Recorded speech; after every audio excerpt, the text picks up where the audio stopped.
ওমর রাদিয়াল্লাহু তাআলা আনহু কোথায় আছে? মদিনা থেকে কোথায় আছে মসজিদে আকসা?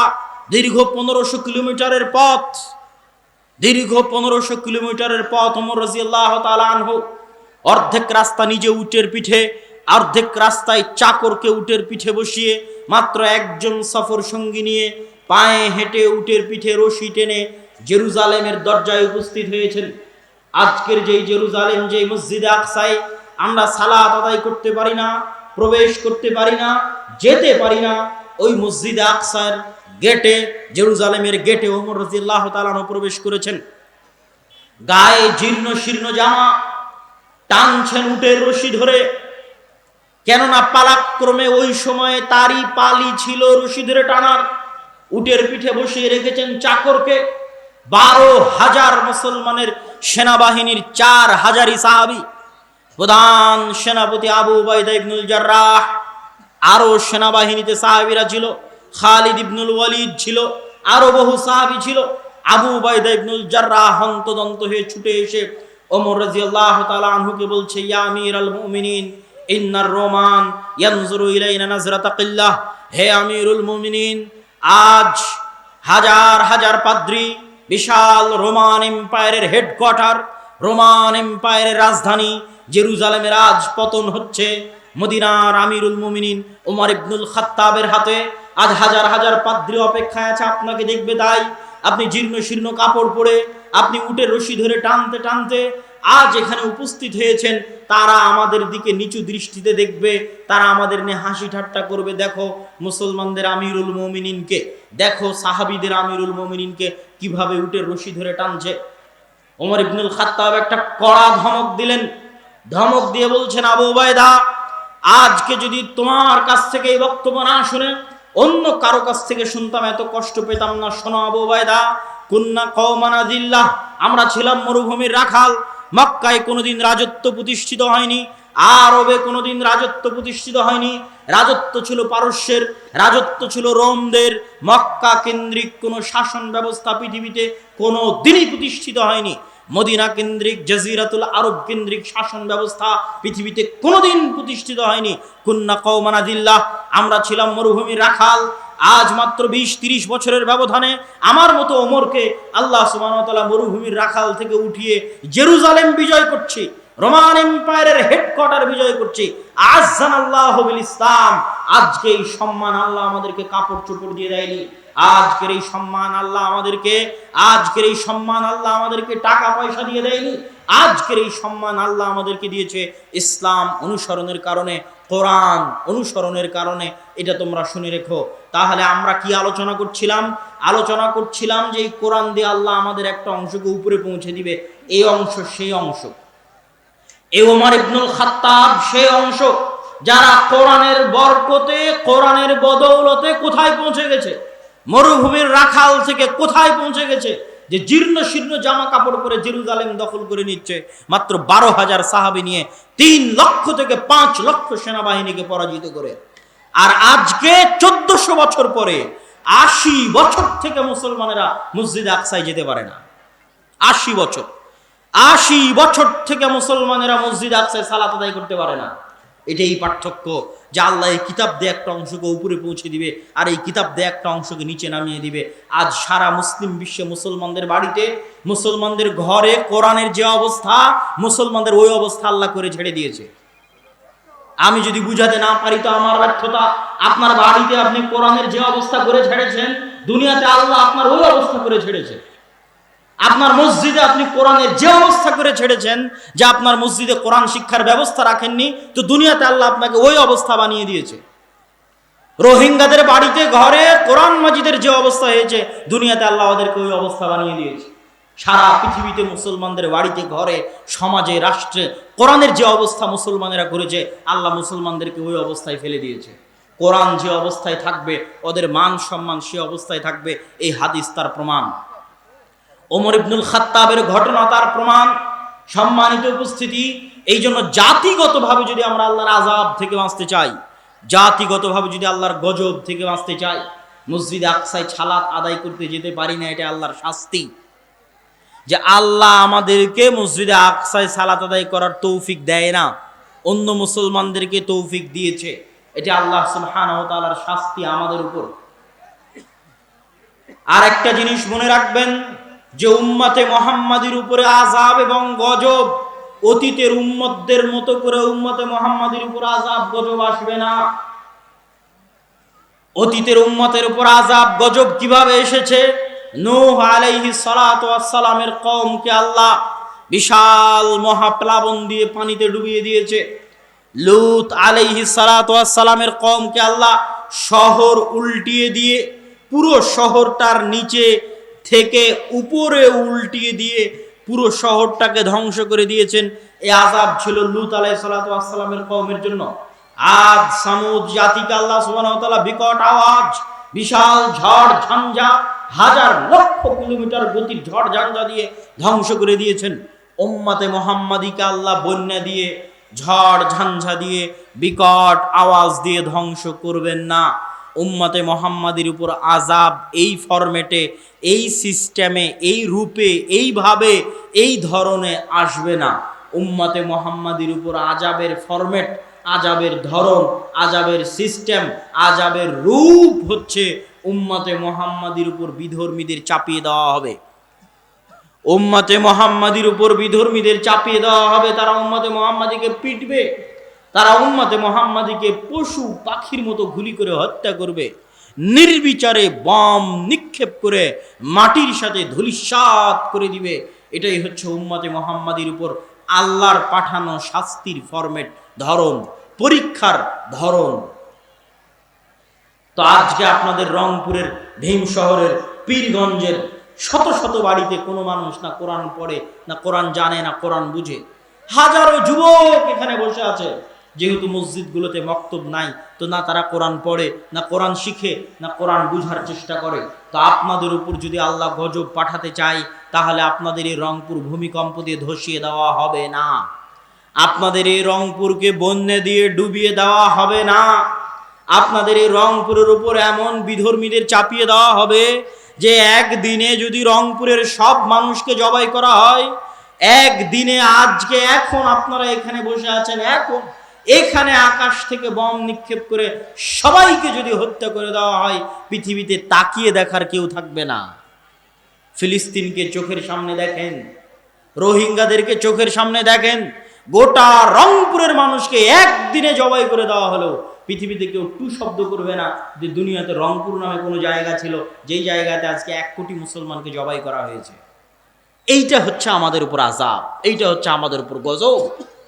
এটা রাসূল সাল্লাল্লাহু আলাইহি ওয়াসাল্লাম আরেক হাদিসে স্পষ্ট করেছেন যে বিধর্মীরা তোমাদের উপর ওইভাবে ঝাঁপিয়ে পড়বে যেইভাবে ক্ষুধার্ত রাক্ষস খাবার প্লেটে ঝাঁপিয়ে পড়ে। আনাহনু কালিলুন ইয়াউমাইযিন ইয়া রাসূলুল্লাহ, আল্লাহর নবী, সেই দিনকে আমাদের সংখ্যা কম হবে না, সেই দিন তোমাদের সংখ্যা কম হবে না, তবে আনতুম কাগুসাই সাইল, কিন্তু তোমাদের অবস্থা হবে সমুদ্রের ফেনার মতো, সমুদ্রের ফেনার মতো হবে তোমাদের অবস্থা। সম্মানিত উপস্থিতি, তাহলে আমরা এই পয়েন্টে কি আলোচনা করছিলাম? কোরআন। কোরআন আমাদের জাতিগত বিপদ, জাতিগত গজব, জাতিগত আযাবের কারণ হয়ে দাঁড়াতে পারে যদি আমরা আমাদের বাড়িতে, ঘরে, আমাদের জীবনে কোরআনকে একটি পরিত্যক্ত কিতাব বানিয়ে দিই, কিতাব মাহজুরা, পরিত্যক্ত কিতাব বানিয়ে দিই। কোরআনকে কাজে লাগাতে হবে, কোরআনকে পড়তে হবে, বুঝতে হবে। এই জন্যই কোরআন পাঠানো হয়েছে, না হলে কোরআন ছাড়বে না। কোরআন যেমন জাতিগতভাবে আমাদের ছাড়বে না, তেমনি ব্যক্তিগতভাবেও কোরআন আমাদেরকে ছাড়বে না। ব্যক্তিগতভাবে কিভাবে কোরআন আমাদের ছাড়বে না? রাসূলুল্লাহ সাল্লাল্লাহু আলাইহি ওয়াসাল্লাম বলেন, আল কোরআন হুজ্জাতুন লাকুম ওয়া আলাইকুম, কোরআন তোমাদের উপরে দলিল অথবা তোমাদের বিপক্ষে দলিল। কোরআন তোমাদের পক্ষে দলিল অথবা কোরআন তোমাদের বিপক্ষে দলিল। কিয়ামতের মাঠে মানুষের পক্ষে এবং বিপক্ষে আল্লাহ সাক্ষী উপস্থাপন করবেন। সাক্ষী উপস্থাপনের ধরন থাকবে ভিন্ন ভিন্ন, ভিন্ন ভিন্ন স্টাইলে সাক্ষী পেশ হবে। মানুষের হাত, মানুষের পা সাক্ষী হবে, মানুষের জমিন, এই মাটি সাক্ষী হবে। মানুষ বুঝতে চায় না, বিশ্বাস করতে চায় না, হাত কেমনে কিয়ামতের মাঠে কথা বলবে। মানুষ বুঝতে চায় না, বিশ্বাস করতে চায় না যে এই মাটি কেমনে কিয়ামতের মাঠে কথা বলবে, অথচ এটা কঠিন কিছু নয়। কঠিন কিছু যে নয় তার প্রমাণ নেবেন। তার ছোট্ট একটা প্রমাণ দিয়ে আমরা আমাদের বক্তব্যের দিকে এগিয়ে যাই। সম্মানিত উপস্থিতি, আজকে নাখতিমু আলা আফওয়াহিহিম, তাদের মুখমণ্ডল সিলাই করে দেওয়া হবে, আর তাদের হাত এবং তাদের পা কথা বলবে। কেমনে কথা বলবে তার একটা আজকের যুগের প্রমাণ নেন। এখন যেহেতু সারা দেশের নিরাপত্তা ব্যবস্থা ভালো নয়, ধরেন কোথাও একটা গোলাগুলি হলো, গোলাগুলি হওয়ার পর অন দ্য স্পটে একটা রিভলভার বা একটা রাইফেল পাওয়া গেল।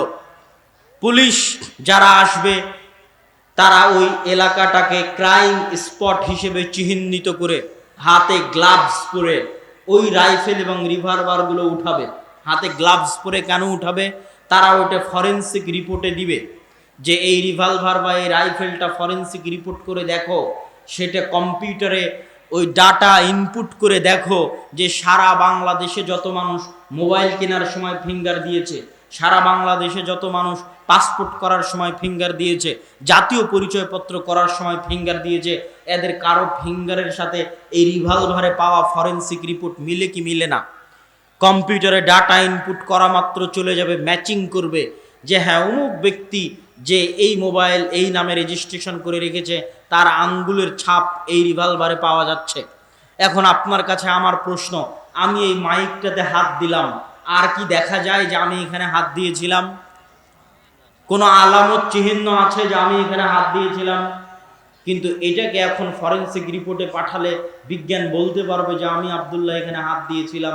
তাহলে যেই বিজ্ঞান আজ এই পর্যায়ে পৌঁছে গেছে, কাল কিয়ামতের মাঠে আমরা যেখানে যেখানে হাত দিয়েছি তা যে এখানেই সেভ করা নাই, এর কোনো প্রমাণ আছে ভাই? ছোট্ট চিপের মধ্যে যদি হাজার হাজার ডাটা সেভ করা থাকে, তা আমার এই চামড়ার সংস্পর্শে আসা মাত্রই ফরেনসিক রিপোর্টে ধরে ফেলছে আমি হাত দিয়েছিলাম, তো ওটা উল্টিয়ে দেন যে ওটা আমার আঙ্গুলের এটার মধ্যে সেভ হয়ে আছে। আমি দুনিয়াতে যেখানে যেখানে হাত দিয়েছি প্রত্যেকটা টাচ এই আঙ্গুলের স্ক্রিনে সেভ করে রেখেছেন আল্লাহ সুবহানাহু ওয়া তাআলা। কিয়ামতের মাঠে যখন আদেশ দেওয়া হবে সেই দিনে কথা বলতে থাকবে। অবাস্তব না বাস্তব? আজকের বিজ্ঞান প্রমাণ করছে বাস্তব। ঠিক এই মাটি যে কথা বলবে তা অবাস্তব নয়, এই মাটি কথা বলবে তা বাস্তব। তার সবচেয়ে বড় প্রমাণ হচ্ছে আপনি মাটিকে যতই নির্জীব মনে করেন, হাজার হাজার বছর থেকে, লক্ষ লক্ষ বছর থেকে এই মাটিতে আমরা ধান আবাদ করছি, এই মাটিতে আমরা গাছপালা আবাদ করছি। এই মাটির শক্তিতেই, মাটির ক্ষমতাতেই, আল্লাহর আদেশে, আল্লাহর অনুমতিতে বিঘাকে বিঘা, টনকে টন ধান, গম, চাল, আলু উৎপাদন হচ্ছে। যেই মাটি এত বড় বড় গাছ জন্ম দিতে পারে, যেই মাটি বিঘাকে বিঘা, টনকে টন ধান জন্ম দিতে পারে, টনকে টন আলু জন্ম দিতে পারে, ভাই সেই মাটি কথা বলতে পারবে না? পারবে না? পারবে না? যদি মাটির কোনো শক্তি না থাকতো তাহলে মাটি আপনাকে খাবার দিতে পারত না, আপনার লাগানো বীজটা উৎপন্ন করতে পারত না, উদ্ভিদ জন্ম দিতে পারত না। যেই মাটির মধ্যে আজ এতটুকু শক্তি আল্লাহ দিয়ে দিয়েছে যে ওই মাটিতে বীজ লাগালে গাছ হয়, ওই মাটি থেকে উৎপন্ন ফল ফলাদি ফসল খেয়ে লক্ষ লক্ষ কোটি কোটি মানুষ হাজার হাজার বছর ধরে বেঁচে আছে, হাজার হাজার বছর ধরে পৃথিবীতে বসবাস করছে। আমরা বসবাস করছি, আমরা দুনিয়া থেকে চলে যাব, মাটি ওই রকমই আছে, মাটি এভাবে ধান, গম, চাল উৎপাদন করতেই আছে। সেই মাটি যদি কাল কিয়ামতের মাঠে আদেশ পাই, ইয়াউমা ইদিন তুহাদ্দিসু আখবারাহা বিআন্না রাব্বাকা ওয়াহালাহা, আজ এই মাটি তার ভিতরে থাকা সকল সেভ করে রাখা সকল দৃশ্য আল্লাহর দরবারে বলতে থাকবে, কেননা আজ তার প্রতিপালক তাকে আদেশ দিয়েছে বলার জন্য। অতএব এই মাটি যে কিয়ামতের মাঠে সাক্ষী হবে আমরা যা করছি, তা মাটি যে ভয়ঙ্কর যন্ত্র, পৃথিবীর সবচেয়ে ভয়ঙ্কর যন্ত্রগুলোর একটা ভয়ঙ্কর যন্ত্র হচ্ছে এই মাটি। যে মাটি গাছপালা ফল ফলাদি উৎপন্ন করছে, এই ভয়ঙ্কর যন্ত্র আমাদের সব কাজ এইভাবে সেভ করে রাখতেছে, ভিডিও আকারে হোক, যেভাবে হোক সেভ করে রাখতেছে। কিয়ামতের মাঠে সে কথা বলবে। সম্মানিত উপস্থিতি, ঠিক তেমনি আর একটা সাক্ষী হচ্ছে কোরআন। আমাদের আলোচ্য বিষয়বস্তুর সাথে সম্পৃক্ত, যে ঠিক তেমনি আরেকটি সাক্ষী হচ্ছে কোরআন। রাসূলুল্লাহ সাল্লাল্লাহু আলাইহি ওয়াসাল্লাম বলেন, আল কোরআন হুজ্জাতুন লাকুম আও আলাইকুম। কোরআন হচ্ছে দলিল, কোরআন হচ্ছে সাক্ষী, হয় তোমাদের পক্ষে না হয় তোমাদের বিপক্ষে, হয় তোমাদের পক্ষে না হয় তোমাদের বিপক্ষে। কোরআন এরকম নয় যে আপনি মাগরিবের পরের 2 রাকাত সুন্নাত আদায় করলে নেকি, না করলে গুনাহ নাই, এরকম নয়। কোরআন এমন নয় যে জোহরের আগের 4 রাকাত সুন্নাত পড়লে নেকি, না পড়লে গুনাহ নাই। কোরআন এমন নয় যে পড়লে 10 নেকি প্রতি হরফে, আলিফ লাম মিম সমান 30 নেকি, আর যদি না পড়লাম তো না পড়লাম, সমস্যা কি? এটা হচ্ছে চরম ভ্রান্ত ভুল ধারণা যে কোরআন পড়বো নেকির আশায়, না পড়লে সমস্যা নাই। জি না, এই হাদিস প্রমাণ করছে কোরআন না পড়লে বিপদ আছে। আল্লাহর নবী বলছেন কিয়ামতের মাঠে আরেকটা সাক্ষী হবে প্রত্যেক মানুষের জন্য কোরআন। প্রত্যেক মানুষকে পেশ করা হবে, কাঠগড়াতে সাক্ষী হিসেবে কোরআন দাঁড়াবে। প্রত্যেক মানুষের উপর কোরআন কমেন্ট করার সুযোগ পাবে। যেমন প্রত্যেক মানুষের উপর তার হাত কমেন্ট করবে, তার পা মন্তব্য করবে। প্রত্যেক মানুষের উপর যেমন মাটি কথা বলবে, তেমন প্রত্যেক মানুষের উপর কোরআন কথা বলার সুযোগ পাবে। কোরআন বলবে আল্লাহর বাড়িতে কোরআন ছিল, এর ঘরে কোরআন ছিল, এর মসজিদে কোরআন ছিল, এর কোরআন শিখারও সুযোগ ছিল। সারা জীবনে অনার্স, মাস্টার্স, বিসিএস, পিএইচডি, সরকারি চাকরি, বাড়ি গাড়ি, সন্তান সন্ততি, ব্যবসা বাণিজ্য, চাকরি বাকরি, এমন কিছু নাই যা করেনি। কৃষিকাজ থেকে শুরু করে সব কাজ করার সময় পেয়েছে, বাড়ির কাজ থেকে শুরু করে সবার কাজ করে দেওয়ার সময় পেয়েছে। খালি তোমার কিতাব শিখার সময়টা পায়নি, তোমার কিতাব পড়ার সময়টা পায়নি। আল্লাহ একে জাহান্নামে দিয়ে দেন। এ হচ্ছে ওই বান্দা যার বাড়িতে কোরআন ছিল, যার ঘরে কোরআন ছিল, যার মসজিদে কোরআন ছিল। আর যে সারা জীবনে অনার্স, মাস্টার্স, পিএইচডি থেকে শুরু করে বিসিএস, সরকারি বেসরকারি চাকরি বাকরি থেকে শুরু করে বিয়ে শাদী, বাড়ি গাড়ি থেকে শুরু করে সব কিছু করার সুযোগ পেয়েছে, কিন্তু ওর কোরআন শেখার সুযোগ হয়নি, কোরআন পড়ার সুযোগ হয়নি, এরকম নরধমকে, এরকম হতভাগাকে আপনি জাহান্নামে দিয়ে দেন। কোরআন আপনার বিপক্ষে কথা বলবে, কোরআন ছাড়বে না, কোরআন চুপ থাকবে না। আমরা সামনের দিকে না এসে হাতের ডান দিকে, ভাইরা এই বরাবর সামনে না এসে হাতের ডানে, হাতের ডানে কোনায় এখনো জায়গা খালি আছে, আপনারা সামনে না এসে ওই বরাবর গিয়ে হাতের কোনায় ডানে যাওয়ার চেষ্টা করেন। সম্মানিত উপস্থিতি, আমরা আলোচনা করছিলাম কোরআনের উপরে। কোরআনের উপরে এখন পর্যন্ত যতগুলো পয়েন্টে আলোচনা হলো তার সারমর্ম এক, কোরআনের সবচেয়ে বড় শত্রু শয়তান। তারপরে আমরা আলোচনা করেছি শয়তান পৃথিবীতে কিভাবে কাজ করে, কিভাবে আমাদের পথ ভ্রষ্ট করে, কিভাবে আমাদের ভ্রান্ত করে, শয়তান থেকে আমরা কেমনে বাঁচবো, পৃথিবীর লজিক কিভাবে পরিচালিত হয়। তারপরে আমরা আলোচনা করেছি কোরআন হচ্ছে পৃথিবীর শ্রেষ্ঠ হেদায়েতের মাধ্যম, কোরআনের মাধ্যমে মানুষ হেদায়েত পেতে পারে। তারপরে আমরা আলোচনা করেছি কোরআন শ্রেষ্ঠ দাওয়াতি কাজ। তারপরে আমরা আলোচনা করেছি জাতিগত আযাব এবং গজবের কারণ হতে পারে কোরআন। তারপরে আমরা আলোচনা করেছি ব্যক্তিগত বিপদের কারণ হতে পারে কিয়ামতের মাঠে কোরআন, কেননা কোরআন আপনার বিপক্ষে সাক্ষী দিবে। অতএব কোরআন পড়লে নেকি হবে, না পড়লে সমস্যা নাই। এই চিন্তা মাথা থেকে আউট করে দিতে হবে। কোরআন আপনার বিরুদ্ধে দাঁড়িয়ে গেলে সে একটি ভয়ঙ্কর কিতাব। অতএব এই কথা মাথায় রেখেই কোরআনকে মূল্যায়ন করার চেষ্টা করতে হবে। এবার এই অংশের আলোচনার শেষ পয়েন্ট আপনাদের সামনে পেশ করি। এই অংশের আলোচনার শেষ পয়েন্ট হচ্ছে মসজিদ ভিত্তিক দ্বীন শিক্ষা, মসজিদ ভিত্তিক কোরআন শিক্ষা।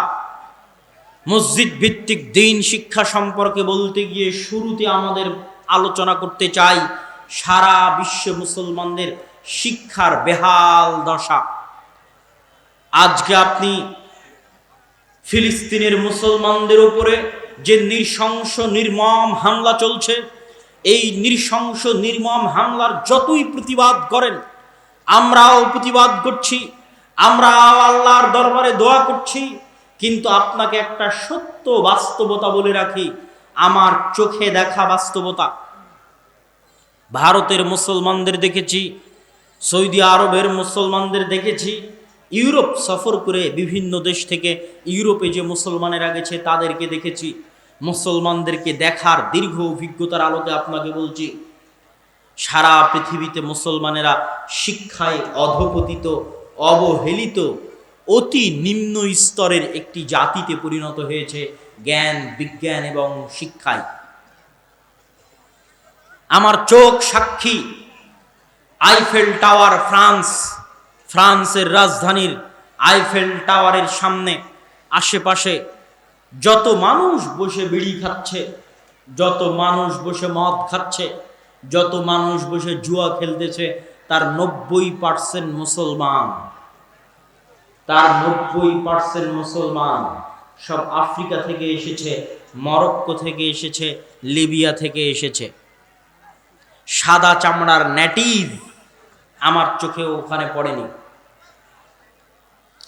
ভারতের মুসলমানদেরকে দেখেন, কিছু কিছু রাজ্য ব্যতীত এমনও রাজ্য পাবেন ভারতের মুসলমানদের, যেই রাজ্যগুলোর আদালতের কেসের মামলার যদি জরিপ করেন, তাহলে ওই রাজ্যে যত কেস হয়েছে মাদকতার নামে, যত কেস হয়েছে চুরির নামে, যত কেস হয়েছে জুয়ার নামে, যত কেস হয়েছে মদ, গাঞ্জা, ফেন্সিডিলের নামে, তার 90% কেস মুসলমানদের নাম পাবেন।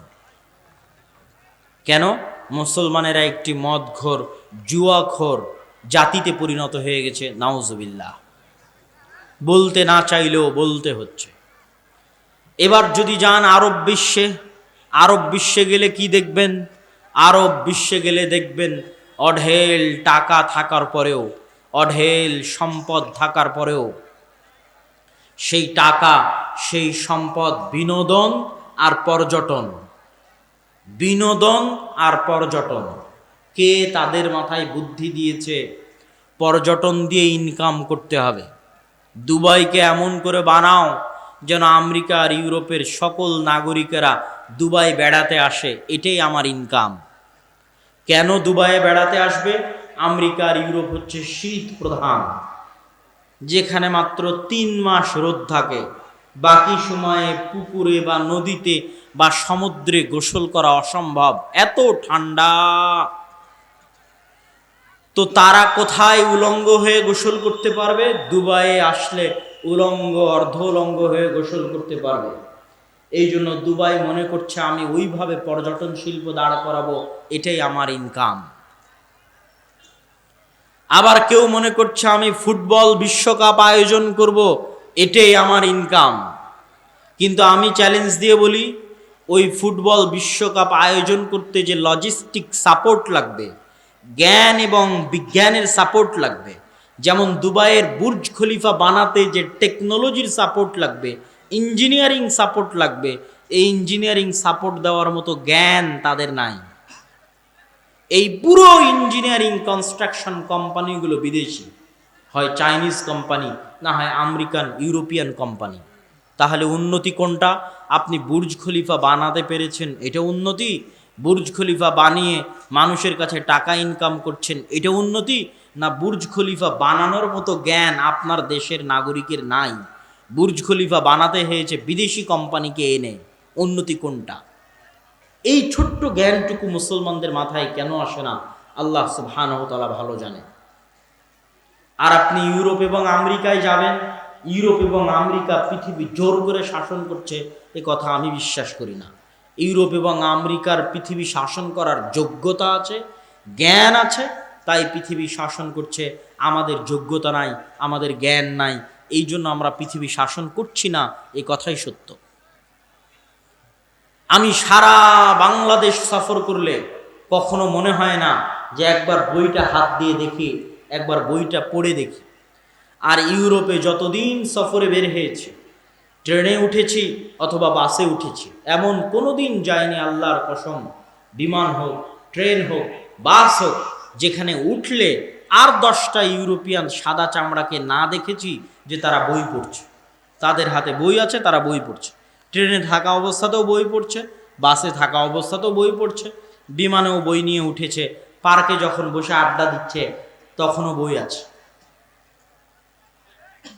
তাহলে এই বই পড়ে ওরা পৃথিবী শাসন করছে। এবার ওই ইউরোপে দেখেন, ওই ইউরোপে বাংলাদেশ থেকে মুসলমানেরা গেছে, Pakistan, Afghanistan, African country, Yemen, Syria থেকে, লিবিয়া থেকে মুসলমানেরা গেছে, মরক্কো থেকে মুসলমানেরা গেছে, ইন্দোনেশিয়া, মালয়েশিয়া থেকে মুসলমানেরা গেছে।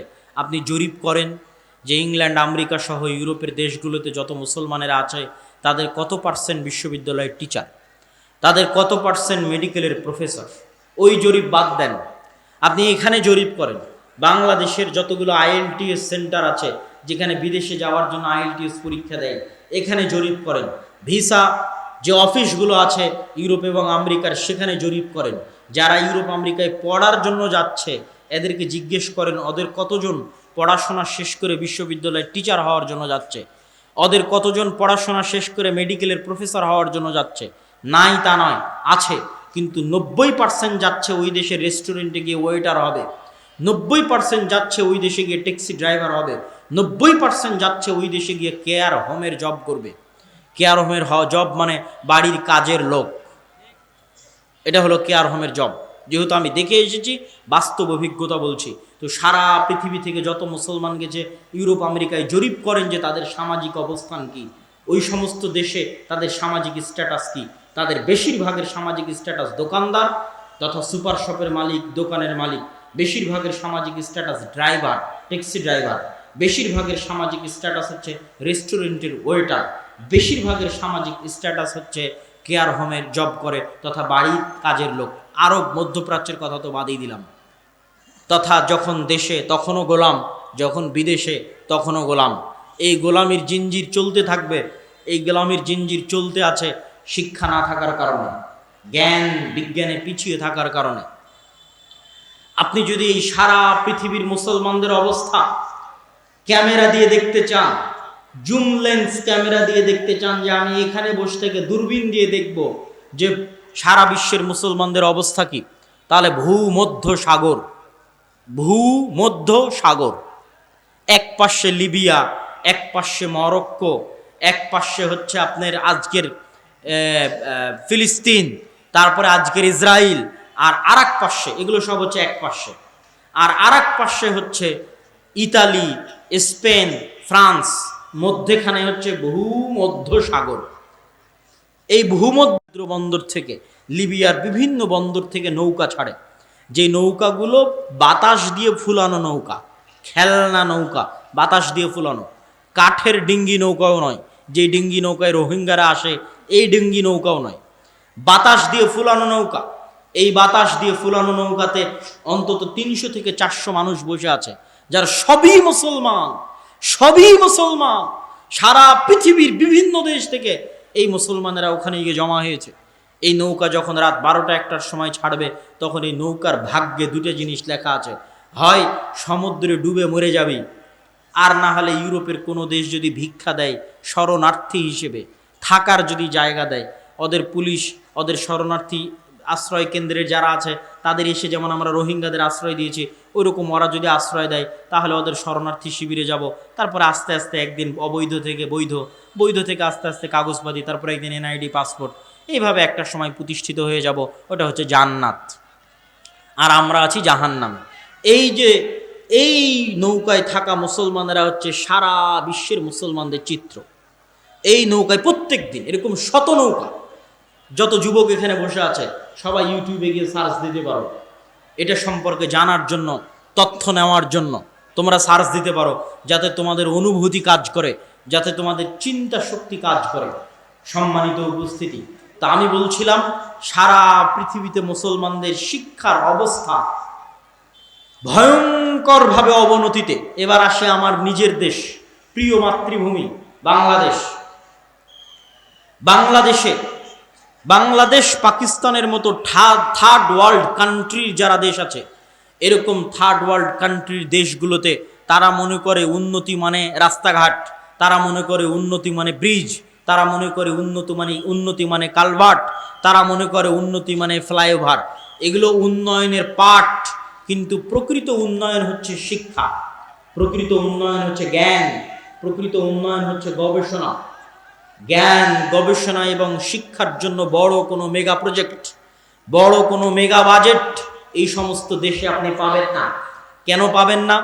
আমরা যারা আজকে এখানে সামনে বসে আছি, আমরা যদি জাহেলও থাকি, মূর্খও থাকি, তবুও সরকারের কোনো সমস্যা নাই। কেন সমস্যা নাই ভাই?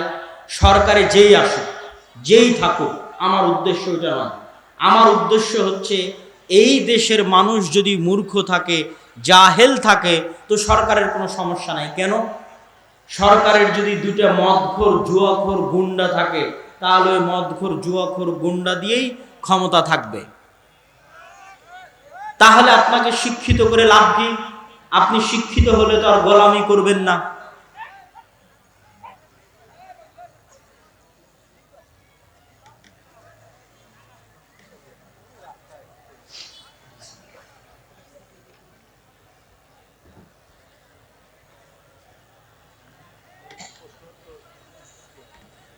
না,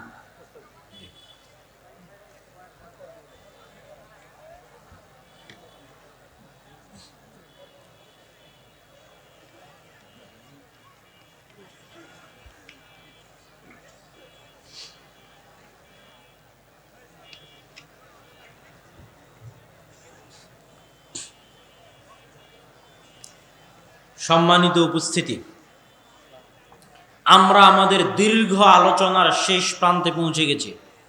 এই শেষ প্রান্তে আমাদের সারমর্ম হচ্ছে, সারা পৃথিবীতে মুসলমানদের শিক্ষা এবং জ্ঞানের অবস্থা হচ্ছে ভয়াবহ, অবনতিশীল।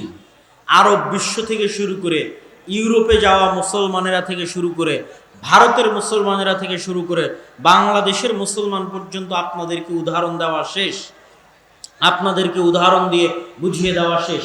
এবার আরো শেষ প্রান্তে চলে আসি, এবার আমাদের বাড়ির মসজিদে চলে আসি, আমাদের গ্রামের মসজিদে চলে আসি, যে আমাদের দেশে, আমাদের সমাজে শিক্ষার ব্যবস্থা কতটা অধপতনে চলে গেছে, কতটা নিম্ন স্তরে চলে গেছে, যা আমাদের মসজিদের কমিটির কাছে এসি লাগানোর টাকা আছে, টাইলস লাগানোর টাকা আছে, মসজিদে এসি এবং টাইলস আছেও, মসজিদের ফান্ডের টাকাও আছে, মসজিদ প্রতি বছর মসজিদের উন্নয়নে জালসাও করছে, তবুও মসজিদে কোরআন শিক্ষার মক্তবের ব্যবস্থা নাই।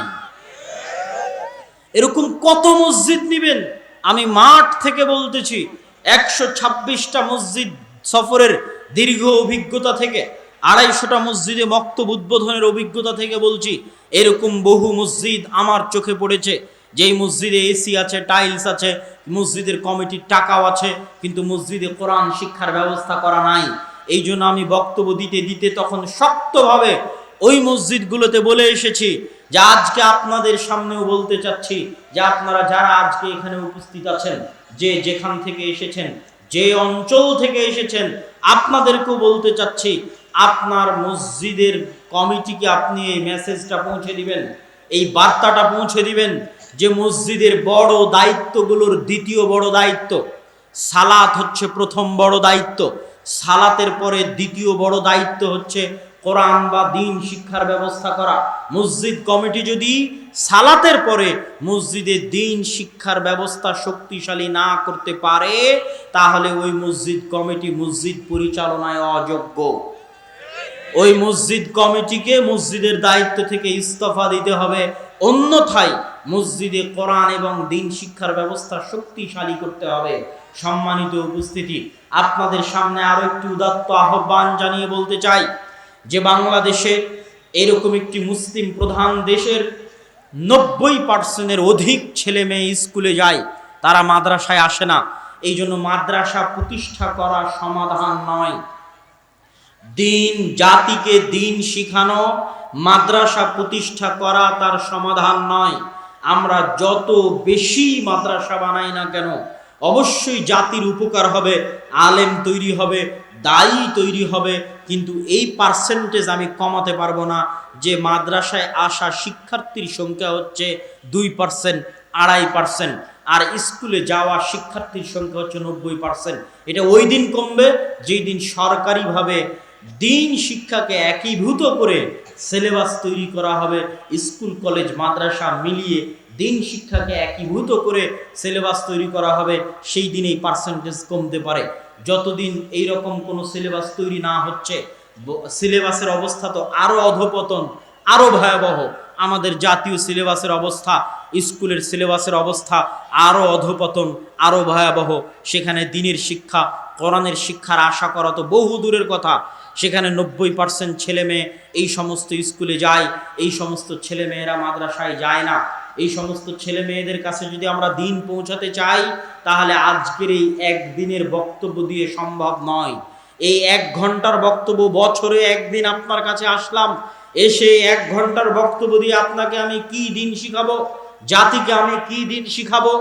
বিশাল বিশাল জামিয়া সালাফিয়া প্রতিষ্ঠা করার মাধ্যমে জাতিকে আলেম উপহার দিতে পারি, কিন্তু শতভাগ মুসলমানের সন্তানকে দিন শিখানোর সক্ষমতা তখনই অর্জন করতে পারবো যখন প্রত্যেকটি গ্রামে, প্রত্যেকটি মসজিদে দিন শিক্ষার ব্যবস্থা জোরদার হবে, শক্তিশালী হবে।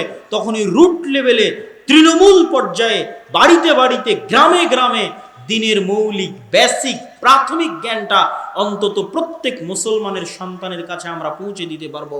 বলেন ইনশাআল্লাহ। সেই চিন্তা ভাবনা থেকেই, সেই উদ্যোগ থেকেই, ভারত, সৌদি থেকে শুরু করে ইউরোপের মুসলমানদের অবস্থা দেখেই, তাদের করুণ পরিণতি দেখেই আমরা দাওয়া ইলাল্লাহ নামে মসজিদ ভিত্তিক দ্বীন শিক্ষা কার্যক্রম শুরু করেছি। সারা দেশব্যাপী আমরা এই কার্যক্রম পরিচালনা করছি।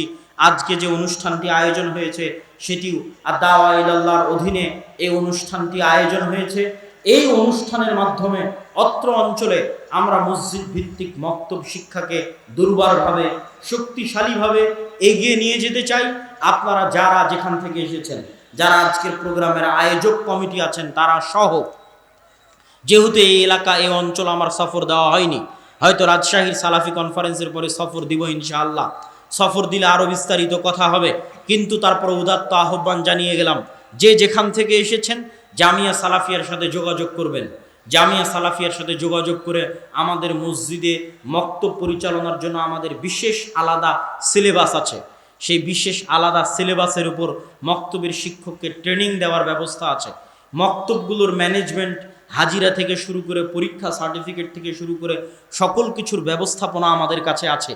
আপনারা যারা যেখান থেকে এসেছেন তারা নিজ নিজ এলাকা থেকে উদ্যোগ নিয়ে যারা আজকের প্রোগ্রাম আয়োজন করেছে তাদের সাথে যোগাযোগের মাধ্যমে হোক, সরাসরি জামিয়া সালাফিয়া ডাঙ্গিপাড়া পবা রাজশাহীতে গিয়ে যোগাযোগের মাধ্যমে হোক, আপনারা আমাদের সাথে সম্পর্ক রক্ষা করে আপনাদের মসজিদগুলোতে মক্তব চালু করুন। আপনাদের মসজিদগুলোতে আমাদের সিলেবাসগুলো নিন, আমাদের ট্রেনিং, সেই ট্রেনিংয়ের মাধ্যমে আপনার মক্তব থেকে শিক্ষক পাঠিয়ে ট্রেনিং নিয়ে আপনাদের মসজিদগুলোকে এক একটা দিন শিক্ষার দুর্গ হিসেবে গড়ে তুলুন। আপনারা যারা এখানে প্রত্যেকে উপস্থিত হয়েছেন, প্রত্যেকের মাথায় এই কাজ, এই দায়িত্ব আমি দিতে চাই এবং তার সাথে আরেকটি ওয়াদাও করতে চাই। এই কাজ এবং দায়িত্ব দিয়ে আমি হারিয়ে যাব এমনটা নয়।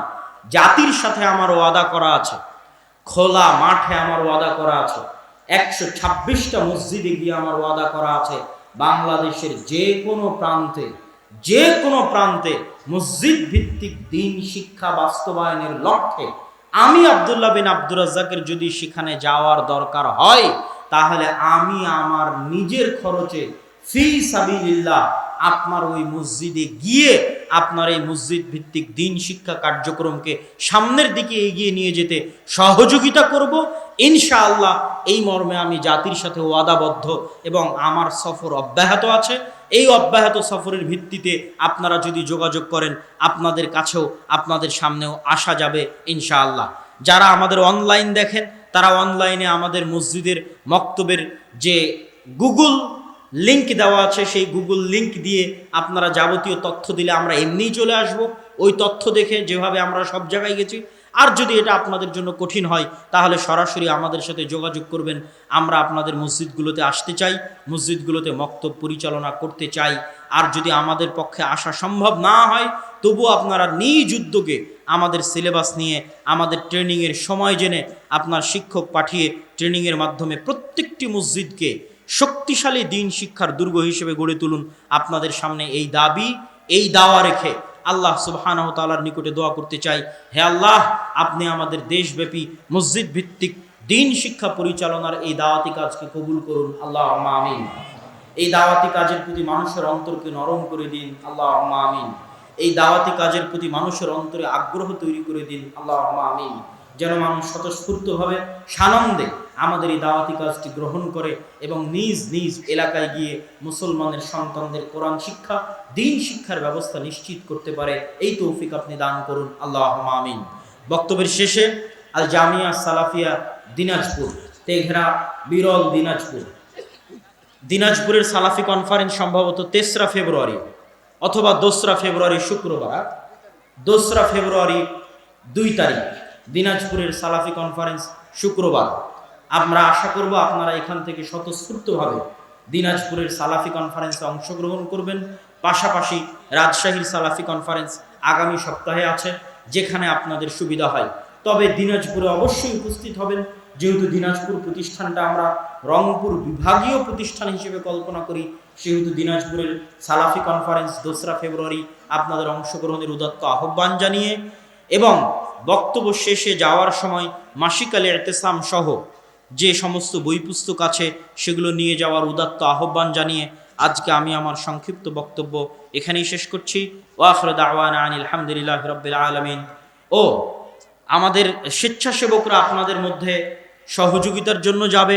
আপনারা অবশ্যই মসজিদ ভিত্তিক দ্বীন শিক্ষা এই কার্যক্রমকে সামনে রেখেই দানের হাত প্রশস্ত করবেন।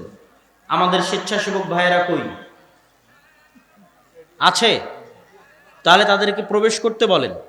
স্বেচ্ছাসেবক ভাইদেরকে আমরা ভিতরে প্রবেশ করার উদাত্ত আহ্বান